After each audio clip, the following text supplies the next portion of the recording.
Ngayong maalagwa ang presyo ng petrolyo, may ilang gustong mag-carpool na lang o sumabay sa ibang may sasakyan sa halip na magkanya-kanya.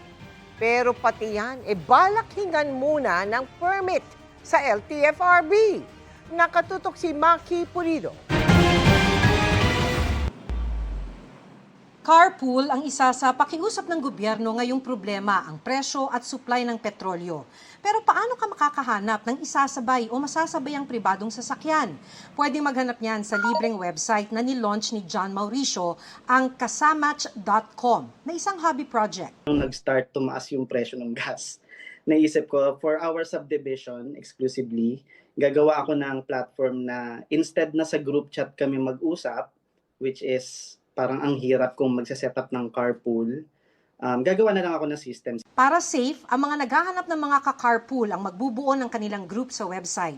Hindi pwedeng basta-bastang mag-add ng miyembro. Kailangang aprubahan ng admin ng binuong community.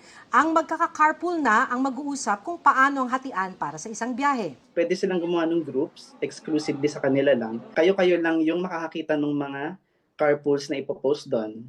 So mag-post ka doon ng I'm looking for a carpool papunta dito, yung mga kilala mo lang yung makakita noon, walang iba. So ganun yung idea. Tapos wala siyang invite, kailangan ibigay mo yung username mo doon sa gumawa ng group. Hindi na bago ang konsepto ng carpool, kung saan maaaring magsabay-sabay sa isang sasakyan ng mga pasahero imbes na kanya-kanyang sasakyan at maaaring mag-ambag ng konti sa may dala ng sasakyan. Pero sabi ng MMDA, kailangang mag-apply online ng special permit mula sa LTFRB ang mga magka-carpool para hindi mahuli. Isusulat sa application ang rutang gagamitin. Bukas ang carpool scheme ng MMDA sa lahat ng may-ari ng pribadong sasakyan, pati sa mga pribadong kumpanya. Wala pang final guideline, pero maaaring magtakda ng fare structure. Yung fare structure, more on dapat hindi siya tataas ng sobra doon sa regular na binabayaran. Mag-set ng parameters ang DOTR at LTFRB dito para rin po hindi maabuso.